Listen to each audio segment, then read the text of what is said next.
नमस्कार. तर पिंगा ग पोरी पिंगा या मालिकेच्या आजच्या भागात आपण पाहणार आहोत की तेजा गॅसला टेप लावत असते आणि त्याचे दोन भाग करते आणि वल्लरीला म्हणते की गॅसची ही बाजू आमची आणि गॅसची ती बाजू तुमची. आता वल्लरी म्हणते की तेजाताई काय करताय तुम्ही. तेजा रागाने म्हणते की गप्प बस, ऐकून घे.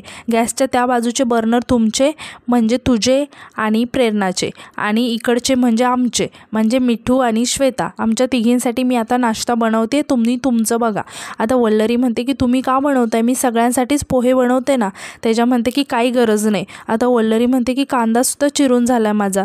तेजा म्हणते की तरीही नको आहे मला. आणि ती श्वेता आणि मिठूला विचारते की काय खाणार आहात तुम्ही दोघी. तेव्हा त्या दोघी सांगतात की पोहे कर, पटकन होतील. तेजा थोडीशी गोंधळते आणि तिला काय करावं हे सुचत नाही. आता वल्लरी पोहे करायला लागते, पण तेजा लायटर आमच्या एरियात आहे असं म्हणून तिला लायटर देत नाही. मग वल्लरी इकडे तिकडे माचीस शोधते आणि पोहे करायला लागते. मग दोघीही आपापल्या साईडला पोहे करायला लागतात. तेजा मात्र पोहे करताना त्यामध्ये खूप पाणी टाकते. वल्लरी तिला समजावण्याचा प्रयत्न करत असते, पण तेजा तिच्यावर ओरडत म्हणते की तू मला नको शिकवा की पोहे कसे करायचे. साडी नेसलेली प्रत्येक मुलगी सुगरण असते आणि शॉर्ट्स घातलेल्या मुलींना काहीच जेवण बनवता येत नाही असं नसतं. रडकी वकील कुठली. आता तेजाला पोहे बनवता येत नसतात आणि वल्लरीने तिला काही सांगितलं की ती वल्लरीवर रागवत असते. मिठू तेजाला विचारते की झाले का पोहे, खूप भूक लागली आहे. तेजा बिना कांद्याचे बिना हळदीचे पोहे बनवते. आता वल्लरी तेजाला म्हणते की तेजाताई मी बनवलेत पोहे, खा तुम्ही. तेजा म्हणते की माझे पोहे बघ, बिना कांद्याचे बिना हळदीचे किती छान दिसत आहेत, आणि तुझे बघ पिवळे पोहे, ते नेहमीच बनवतात सगळे. काहीतरी युनिक करावं असं लोकांच्या डोक्यातच येत नाही.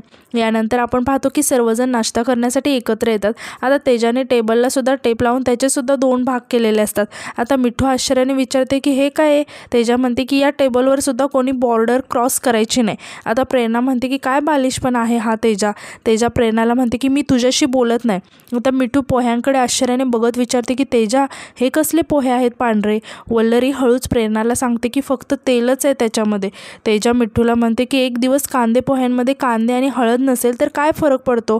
कुठे नियमात लिहून ठेवलंय का की तुम्ही आधी खाऊन तर बघा पोहे. आयुष्यात कधीच खाल्ले नसतील ना एवढे भारी झालेत पोहे. आता श्वेता पोह्यांकडे बघत म्हणते की खरंच ग, आयुष्यात कधीच खाल्ले नाहीत असले पोहे. असं म्हणून श्वेता पोह्यांचा एक घास खाऊन बघते, पण ती काहीच बोलत नाही. आता तेजा विचारते की मस्त आहे ना. वाटलंच होतं मला, तशी कुकिंगची आवड नाही आहे मला, पण एकदा किचनमध्ये गेले की राडा घालते. श्वेता हळूच म्हणते की खरंच राडा केला आहे. मग तेजासुद्धा पोहे खाऊन बघते, पण पोहे खाऊन तिला उलटी येते. आता वल्लरी तिला पाणी द्यायला लागते, पण तेजा पाणी घेत नाही. आता तेजा मिठू आणि श्वेताला विचारते की गरम गरम वडापाव खाण्याची इच्छा होते का तुमची, आपण कोपऱ्यावर जाऊन खाऊया का वडापाव. असं म्हणून त्या तिघीही तिथून निघून जातात. आता प्रेरणा त्यांच्याकडे बघून म्हणते की नुसत्याच वयाने मोठ्या झाल्या आहेत ग ह्या, बालिशपणा संपतच नाहीये यांचा. आता वल्लरीला खूप वाईट वाटतं आणि ती रडायला लागते. आता प्रेरणा तिला विचारते की काय झालं तुला रडायला. वल्लरी रडत म्हणते की हे सगळं माझ्यामुळे झालंय ना प्रेरणाताई.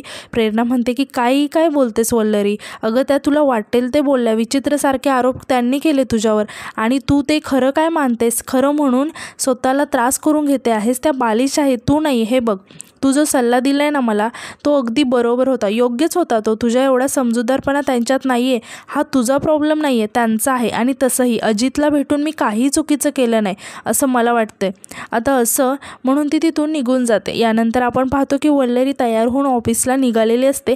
तेव्हा तेजा तिला थांबवते आणि तिला म्हणते की हे कपडे कोणाचे आहेत, कोणाकडून घेतले आहेत. आता वल्लरी अडखळत म्हणते की मिठू ताई. तेजा मिठूला म्हणते की मिठू तू दिलेस का हे कपडे. मिठू म्हणते की दिले म्हणजे दोस्ती यारीमध्ये दिले. तेजा म्हणते की आता नाही आहे ना दोस्ती यारी, मग परत घे कपडे. वल्लरी म्हणते की तेजाताई माझ्याकडे दुसरे शर्ट पॅन्ट नाही आहे. तेजा म्हणते की मग तो आमचा प्रॉब्लेम नाही आहे, मैत्रीचा फायदा घेता येतो तुला, पण चांगली मैत्री नाही होता येत. आणि असं कसं होईल, आताच्या आता मिठूचे कपडे परत कर. आता वल्लरी म्हणते की असं कसं होईल. तेजा म्हणते की आत्ताच्या आता कपडे परत कर. वल्लरी मिठूला म्हणते की मिठूताई तुम्ही तरी सांगा ना तेजाताईंना, मी तर आज हे कपडे घालून ऑफिसला गेले नाही तर नानावटी सर मला कामावरून काढून टाकतील. मिठू मात्र काहीच बोलत नाही. आता तेजा म्हणते की मग हे सगळं आमच्याशी गद्दारी करायच्या आधी कळायला हवं होतं ना, आता कळून काय फायदा आहे. ज्याची गरज असते त्याच्याशी आपण असं नाही ना वागत. परत दे कपडे. वल्लरी म्हणते की मी खरंच काही नाही केलं, मी प्रेरणाताईंना नाही भडकवलं, तुमच्या विरोधात काही सांगितलं नाही आहे. मी तर फक्त त्यांना एवढंच सांगितलं. तेजा म्हणते की तू तिला काय सांगितलं हे आम्हाला चांगलंच माहिती आहे. आणि ती मिठूला म्हणते की मिठू, हिच्या इमोशनल ड्रामाला बळी पडू नकोस हा, खूप डेंजर मुलगी आहे ही. आता एवढ्या वर्षाची मैत्री आपली ह्या एका मुलीमुळे तुटली. प्रेरणाचं भलं व्हायला आपल्याला नको आहे, आपण तिच्या चांगल्याचा विचार करत नाही.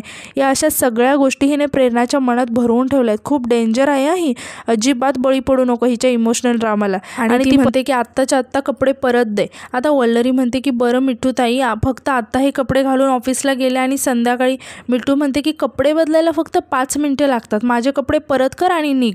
नंतर आपण पाहतो की इकडे ऑफिसमध्ये नानावटी सर उशीर झाला म्हणून वल्लरीवर खूपच चिडलेले असतात आणि सर्वजण तिची वाट बघत असतात. आता नानावटी सर म्हणतात की तिला माहिती आहे की आज मिस्टर कामतांसोबत महत्त्वाची मीटिंग आहे, ती इंटर्न आहे, तिला काहीतरी शिकायला मिळावं म्हणून तिला या केसमध्ये इन्व्हॉल्व केलं आहे. पण बघा ते तिला कॉल करत असतात, तितक्यात वल्लरी साडी घालून तिथे येते. आता नानावटी सर तिच्यावर वैतागत म्हणतात की हे काय आहे, तुला सांगितलेलं कळत नाही आहे का तुझ्या लक्षात राहत नाही, आपल्या ऑफिसमध्ये ड्रेस कोड आहे. वल्लरी म्हणते की मला माहिती आहे सर, पण ते कपडे मी माझ्या मैत्रिणीकडून घेतले होते आणि ते त्यांना परत करावे लागले, पण मी माझा पहिला पगार झाला की लगेच नवीन कपडे घेईन. पण आत्ता नानावटी सर म्हणतात की काय करायचं या मुलीचं, मला वाटलं तुझ्यामध्ये पोटेन्शियल असेल म्हणून तुला माझ्या ऑफिसमध्ये कामाला ठेवलं, वाटलं थोडं ट्रेन केलं की पुढे जाशील, पण तुला पुढे जाण्यात इंटरेस्टच दिसत नाही आहे. वल्लरी म्हणते की सर तुम्ही एकदा ऐकून घ्या ना माझं.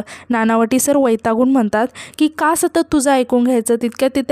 तितक्यात तिथे ॲडव्होकेट चौधरी येते आणि ती येऊन नानावटी सरांना सांगते की मिस्टर कामतांना आपल्या सिस्टीममध्ये त्यांच्या फाईल ॲक्सेस करता येत नाही आहेत, हार्ड ड्राईव्ह क्रॅश झाली आहे. आता IT इंजिनियर ऑलरेडी वर्क करत आहेत त्याच्यावरती, पण तो म्हणाला की मेजर इश्यू झाला आहे, हार्ड ड्राईव्ह शॉपला घेऊन जावी लागेल. आता नानावटी सर विचारतात की किती वेळा घडलं आहे हे सगळं. ॲडव्होकेट चौधरी सांगतात की 4 तास झाले. नानावटी सर खूपच टेन्शनमध्ये येतात आणि म्हणतात की 4 तास काय चाललं आहे हे सगळं, काहीच कळत नाही. मिस्टर कामत आले तर किती नुकसान होणार आहे माहिती आहे का. तितक्यात तिथे मिस्टर कामत येतात आणि म्हणतात की मिस्टर कामत आले तर नाही, मिस्टर कामत आले आहेत. आणि रागाने म्हणतात की काय करायचं आहे आता. नानावटी सर त्यांना समजावत म्हणतात की पण तुम्ही प्लीज बसा ना, आम्ही लगेच ते सॉर्ट आउट करतो. आता मिस्टर कामत म्हणतात की पटकन असं म्हणून ते आतमध्ये जातात. आता वल्लरी म्हणते की सर मी एक सुचवू का. नानावटी सर वैतागून म्हणतात की तू आता काहीही बोलू नकोस. वल्लरी म्हणते की सर मला फक्त 1 मिनिट द्या, मी 1 मिनिटामध्ये येते, 1च मिनिट आले, असं म्हणून ती काहीतरी शोधायला लागते. आता नानावटी सर ॲडव्होकेट चौधरींना विचारतात की बॅकअप तरी आहे का आपल्याकडे. तेव्हा ॲडव्होकेट चौधरी सांगते की नाही. वल्लरी एक फाईल घेऊन नानावटी सरांकडे येते आणि ती सांगते की सर या फाईलमध्ये मिस्टर कामतांचे सगळे डॉक्युमेंट्स प्रिंट आहेत, मला नाही वाटत की त्यांचं काम अडेल. आता नानावटी सर खूपच शॉक होतात आणि म्हणतात की काय तुझ्याकडे प्रिंटआउट आहेत. वल्लरी सांगते की ते मला प्रिंट्स काढता येत नव्हत्या ना, मग मी या डॉक्युमेंट्सच्या प्रिंट्स काढता मी शिकत होते, तेवढाच केसचा अभ्याससुद्धा झाला. नानावटी सर मिस्टर कामतांना विचारतात की तुम्हाला चालेल का. मिस्टर कामत वल्लरीला विचारतात की तुम्ही मला हव्या त्या डॉक्युमेंट्सच्या प्रिंट्स काढून देऊ शकता का. आता वल्लरी सांगते की हो सर, मी तारखेनुसार डॉक्युमेंट्स लावले आहेत, तुम्ही हवं ते मी तुम्हाला देऊ शकते. मिस्टर कामत खुश होऊन म्हणतात की मिस्टर नानावटी तुमचा स्टाफ खरंच इफिशियंट आहे, नाहीतर आजच्या काळात असं प्रिंटआउट काढत कोण बसतं.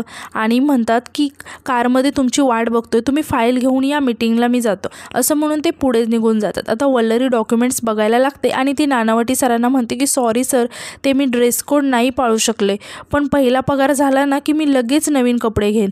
नानावटी सर म्हणतात की ते कपडे वगैरे उसने घ्यायचे नाहीत आणि हे काय आहे साडी, ती चालेल. आता वल्लरीला काहीच समजत नाही, ती घाबरून म्हणते की नाही सर, मी पगार झाला की लगेच नवीन कपडे घेईन. नानावटी सर म्हणतात चिडून बोलत नाही, मी बोललो ना चालेल, चालणार आहे साडी, तुझा ड्रेस कोड नसला तरी प्रॉब्लेमचं सोल्युशन आणलं आहेस तू, आणि सगळ्यात महत्त्वाचं काय असतं सोल्युशन. आणि ते वल्लरीला म्हणतात की गुड, कीप इट अप, आणि असं म्हणून ते तिथून निघून जातात. वल्लरी खूपच खुश होते आणि हात जोडून देवाला प्रार्थना करते. आणि आजचा भाग इथेच संपतो. धन्यवाद.